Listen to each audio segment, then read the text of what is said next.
नमस्कार मंडळी. आज वैशाख अमावस्या म्हणजेच शनी जयंती आहे आणि त्यानिमित्तानं आपण आज जाणून घेणार आहोत शनिदेवांच्या जन्माच्या मागची रहस्यमय कथा. आणि त्या कथेपाठीमागची माझी भूमिका पण मला इथं मांडावीशी वाटते आणि म्हणून हा व्हिडिओ.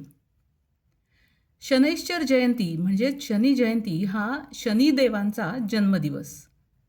हा एक अतिशय पवित्र दिवस, महत्त्वाचा सण आहे. विशेष योग म्हणजे यंदा शनी जयंती ही शनिवारीच येत असल्यामुळं हा एक दुर्मिळ आणि अतिशय शुभयोग मानला जातोय.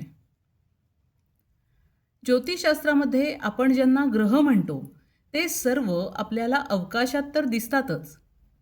त्या सर्व ग्रहांची उत्पत्ती ही अनेक कोटी वर्षांपूर्वी झालेली आहे. म्हणजेच कैक कोटी वर्षांपूर्वी सूर्यमाला तयार झाली आहे. आता ही झाली खगोलशास्त्रीय माहिती. पण तुम्हाला एक गंमत सांगू का? ज्योतिषशास्त्रामध्ये प्रत्येक ग्रहाच्या उत्पत्तीची माहिती कथांच्या स्वरूपातून सांगितली जाते. सूर्यमालेमधील प्रत्येक ग्रहाचं एक विशिष्ट असं महत्त्व आहे, जागा आहे, गती आहे आणि ह्या सर्व गोष्टींचा ज्योतिषशास्त्रामध्ये गणितीय पद्धतीनं अभ्यास केला जातो.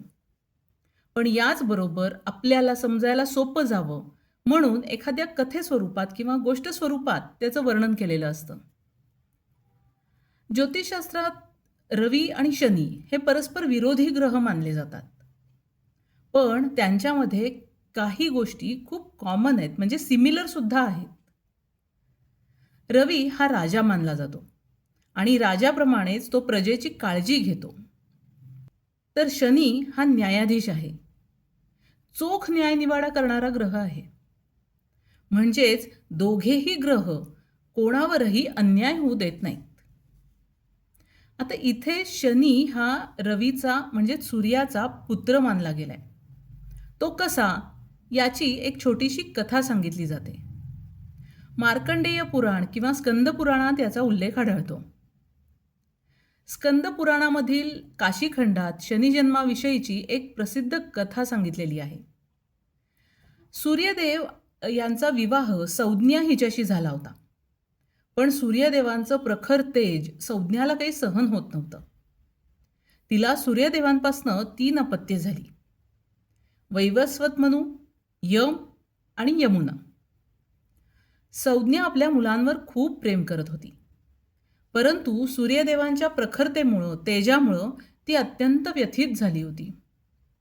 एके दिवशी तिनं ठरवलं की सूर्यदेवांपासून दूर जाऊन कठोर तपश्चर्या करायची आणि सूर्यदेवांच्या तेजाला सहन करता येईल एवढी शक्ती निर्माण करायची. जाण्याआधी आपल्या तपश्शक्तीनं तिनं स्वतःची सावली निर्माण केली. म्हणजे आजकालच्या काळामध्ये आपण क्लोन म्हणू शकतो असं. आणि त्या सावलीला छाया असं नाव दिलं. संज्ञेने आपल्या मुलांची जबाबदारी छायाकडे सोपवली आणि सांगितलं की आता ह्याच्या पुढं तू माझ्या जागी पत्नी आणि माता म्हणून सर्व जबाबदाऱ्या पार पाडशील. पण हो, एक गोष्ट मात्र लक्षात ठेव हां, तू छाया आहेस, संज्ञा नाहीस, हे रहस्य मात्र कुणालाही समजू देऊ नकोस. त्यानंतर संज्ञा आपल्या वडिलांच्या घरी गेली आणि तिकडे तिनं तपश्चर्येला सुरुवात केली. दरम्यान इकडं छाया आणि सूर्यदेव यांचा संसार चालू झाला.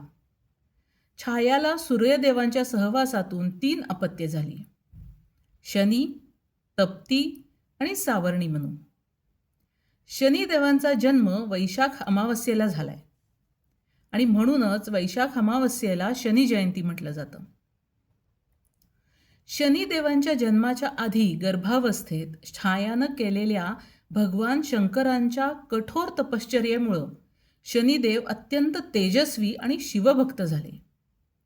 पण तपश्चर्येच्या तीव्रतेमुळं त्यांचा रंग हा काळा झाला आणि ज्याचा परिणाम स्वरूप म्हणून सूर्यदेवाने त्या छायावरती संशय घेतला. आता आईच्या झालेल्या या अपमानामुळं संतप्त होऊन शनीने वडिलांकडे म्हणजे सूर्यदेवाकडे रागाने पाहिले आणि ज्यामुळं सूर्यदेव स्वतः काळे पडले. पुढे भगवान शंकरांनी सूर्यदेवाला त्यांचं रूप परत मिळवून दिलं आणि शनिदेवांच्या शक्तीबद्दल माहिती दिली. शनिदेवांच्या तपश्चर्येमुळं आणि शिवभक्तीमुळं त्यांना ग्रहांचा न्यायाधीश आणि कर्मफलदाता बनवलं. शनिदेवांच्या आईनं म्हणजे छायाने संज्ञाला दिलेला शब्द हा शेवटपर्यंत पाळला आणि वचनपूर्तीचा आदर्श ठेवला. आता या सगळ्या कथेमधून मला समजलेली गोष्ट अशी की रवी आणि शनी हे पितापुत्र आहेत, परंतु रवीने छायावर घेतलेल्या संशयामुळे शनिदेवांच्या मनात मात्र रवीविषयी थोडासा राग निर्माण झालेला आहे. आणि याचा परिणाम म्हणून जेव्हा जेव्हा पत्रिकेमध्ये शनी आणि रवीचे योग तयार होतात ना, तेव्हा तेव्हा पितापुत्रांच्या नात्यामध्ये काहीतरी अडचणी निर्माण होतात.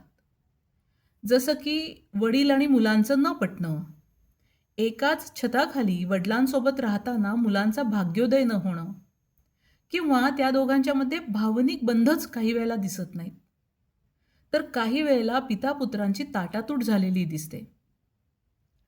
अशा गोष्टी रवी आणि शनी यांच्या योगामुळे घडताना दिसतात. शनी महाराजांच्या या स्वभावामुळंच बऱ्याच वेळेला त्यांच्याबद्दल गैरसमजही निर्माण होतात.